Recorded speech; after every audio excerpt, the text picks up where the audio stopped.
Ladies and gentlemen, welcome back to the channel. We've got a few things to talk about today, including a rejected bid for Matt O'Reilly. That's right, Celtic have knocked back an offer for the midfield superstar, so we're going to talk about that in a little bit. And we've also got Brendan Rodgers' thoughts on last night's friendly victory against Queen's Park. So, you know, a few things to cover in Thursday's news bulletin.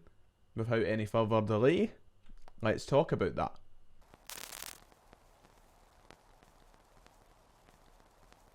If you haven't already, please make sure to hit like and subscribe. It'd be much appreciated. We're trying to get as close to 50,000 subs as we can, and you guys have been battering that subscribe button in recent days, already up to 44.1k subscribers. So let's get through to 45,000 and we're halfway there. It's absolutely free. Drop down below and do that. Thank you for the support through this quiet summer.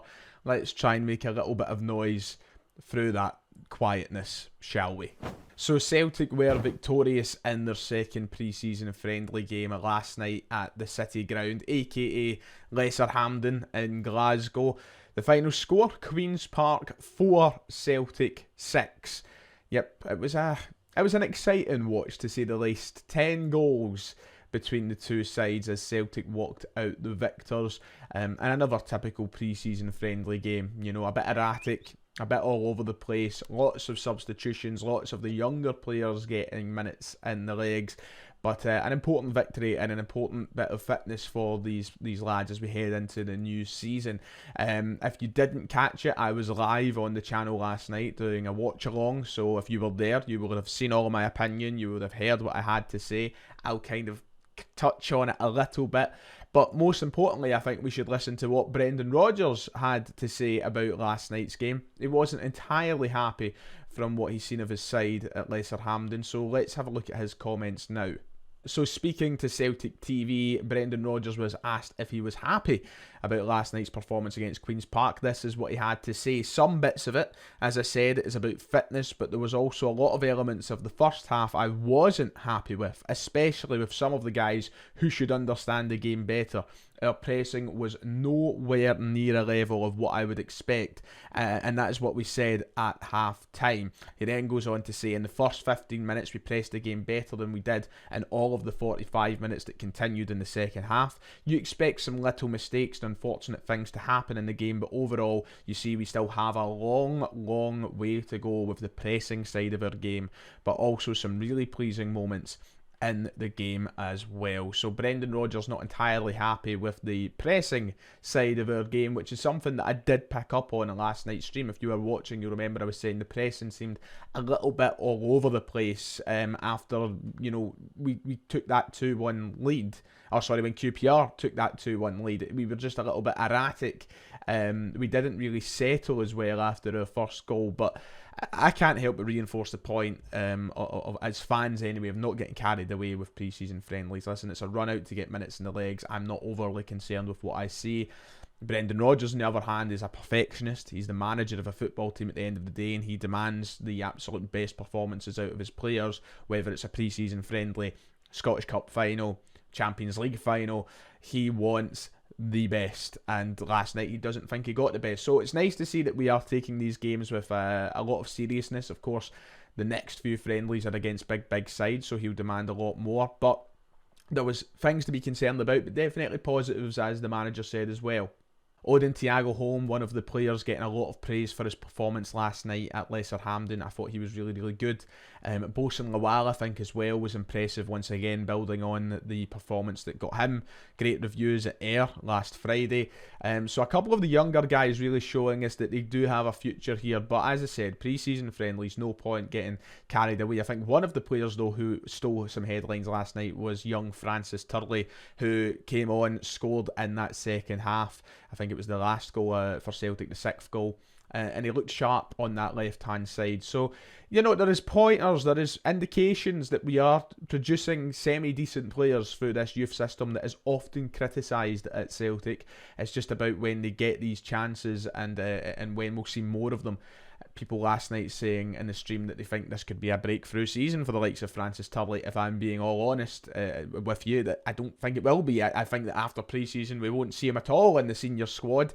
That's usually how we roll at Celtic, and I think there will be a long way of catching up to the quality required to being in that first team side. But as long as we nurture these talents and we do give them chances in future years, we'll be in a good position. Listen, guys like Turley are still very, very young. They've got a bright future ahead of them, many, many years to break into the side. It's not do or die for the 2024-25 campaign, but indications are there. Rodgers was very impressed with young Francis Turley as well.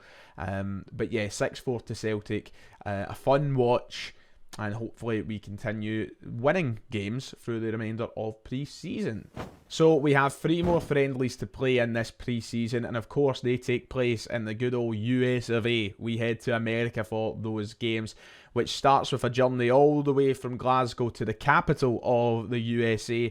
Washington DC will take on DC United at Audi Field on Sunday the 21st of July. We then take the trip to North Carolina to take on Manchester City, the English champions, at Chapel Hill in the Kenan Memorial Stadium. Then head further north up the country to take on Chelsea at the Notre Dame Stadium in Indiana, on the 27th of July. So yeah, we have 3 big games against 3 decent teams to finish off our pre-season. Keep an eye out on the channel. We'll review them when they come, and hopefully we can impress against some of these bigger sides in Manchester City and Chelsea. More hat-tricks for Kyogo, please. So I've been yapping, and I know what you're all here for. You're here for the news on Matt O'Reilly. Well, let's get into that now, shall we? It doesn't need to be a lengthy update. I don't need to yap as much here. It's as simple as this. Celtic have reportedly rejected an offer for Matt O'Reilly from Italian side and winners of last year's Europa League, Atalanta. The headlines came out around 3:30 this afternoon saying that Matt O'Reilly's £15 million Atalanta proposal has been knocked back as Celtic decline transfer talks. The article goes on to say that Celtic have rebuffed an Atalanta offer for Matt O'Reilly. Football Scotland reveals that the Europa League holders submitted a formal approach of £15 million for him, but were declined by the Scottish champions, who are determined to keep hold of their star man. So something that we've not heard an awful lot throughout this window, something that we resigned ourselves to, was the thought of Matt O'Reilly leaving, but maybe for the first time in an article which has some legitimacy behind it, Celtic want to keep Matt O'Reilly. But is it just because we've been offered a very, very rude, ignorant and terrible £15 million?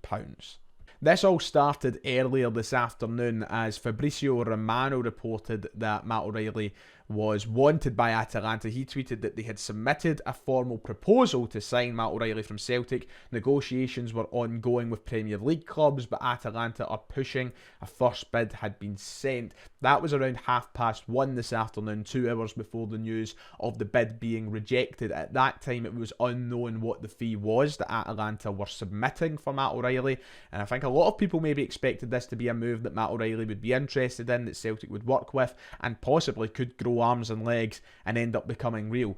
But when the news broke this afternoon that it was only for £15 million, well, Atalanta, quite frankly, can get far. We've already heard in the last few weeks that Southampton have offered more money than that. Southampton apparently put forward a bid of £20 million, which Celtic also rejected. £15 million is even worse. It seems Celtic aren't getting close to the valuation of the player right now, which in my eyes is absolutely fine. For me, it's a case of if you don't get the £25-30 million you're wanting for the player, you don't let him go. It's as simple as that. And I know Matt O'Reilly might want that move, but it's as simple as this. This isn't the valuation of the player. We can't afford to let somebody of his talent, of his pedigree, go for a mere £15 million. Atalanta is an attractive move. I could see that working incredibly well, in fact, for Matt O'Reilly. But £15 million is just absolutely not on. Not at all. So I don't know if negotiations will carry on from here, but Celtic have rejected that offer. It is just nowhere near the figure that the club are looking for. As it currently stands, we know that there is 4 interested parties in this window now. Atalanta being one of them, who had their bid rejected this afternoon. Southampton, whose offer of £20 million wasn't enough either. And we've also heard that Leicester City and Atletico Madrid are both still looking at the situation from afar and analysing whether or not they want to make a deal happen. So there is 4 interested clubs, as we know. The interesting thing is with Atalanta is they're waiting to see what happens with their own midfielder, Koopmeiners, who could be off to Juventus in this transfer window. If that move happens, if that goes through and he moves to Juventus, expect maybe Atalanta to come back in with a better and an improved deal for the Danes. So this is going to be a story that develops as the days and weeks go by. It's not over yet, but Celtic, interestingly enough, in that article quoted as wanting to keep O'Reilly this summer, something that I was not expecting us to do. So we'll wait and see what happens with that. I mean, I'm not complaining. If Matt O'Reilly stays this summer, I think it would be huge for us in the sense that we don't need to worry about going and signing that replacement player, because it's going to be hard to replace Matt O'Reilly. But I assume that eventually over time one of these 4 clubs, or maybe another team who haven't entered the fold yet, will come in with an offer that Celtic just can't refuse. So we'll see what goes on with it. We'll see if Big Fabricio gives us any more to work with, but as it stands, Celtic have rejected every offer that was on the table. They want more money. So that does us for today. There's your update on Matt O'Reilly, and it's essentially all that's really in the news today. Once again, another quiet one. Nothing in regards to incomings, so wait till 10:30 tonight and maybe you might get something, who knows. Until then, make sure to hit like and subscribe. Let me know your opinions in the comments below, and I'll see you all next time.